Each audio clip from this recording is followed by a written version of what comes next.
The underground sea looked like it stretched on endlessly on into the distance. My uncle announced, according to my calculation to continue on, we must cross this sea, but I am not sure where we should set sail from. Let's look around. We followed the turf shoreline and discovered that it was covered in fossils and shells. The shapes of fish were imprinted into the rock like forgotten footprints, and so were ancient mosquitoes, dragonflies, and other insects. Some of the seashells were as shiny as my smallest paw-nail, and some conch shells were so enormous they reached up to my knee. We crossed a flat area with a large cloud of vapor fluttering over it. A rocky ceiling was high above us.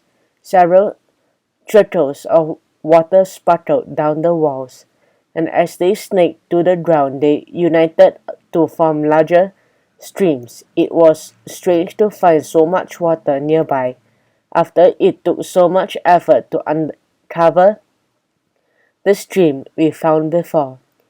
And because water along this cheese of course is the source of life, we began to encounter more and more vegetations, like rock covered in green moss and plants in all kinds of curious shapes. After we passed a huge stone column, we found ourselves in an environment like nothing we'd ever seen. At first, it looked like a forest, but the trees had smooth, plump, round trunks, and the leaves took the shape of a gigantic umbrella. My uncle squeaked, "Wait a minute, those trees don't have leaves. In fact, now that I see them better, they don't even have branches."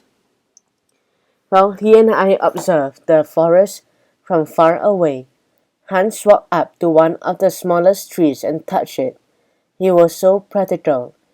He stayed still for a moment as though lost in his thoughts, then got up in his tippy toes and touched the top of the umbrella. At last our guide declared, "Not trees, mushrooms." "Mushrooms?" I squeaked. "Great Buddha!" It was true. We were in an immense forest of gigantic mushrooms. My uncle was so excited.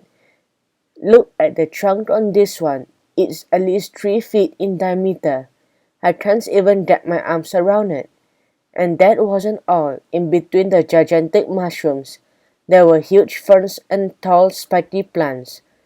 They were all prehistoric species that had managed to survive down here untouched.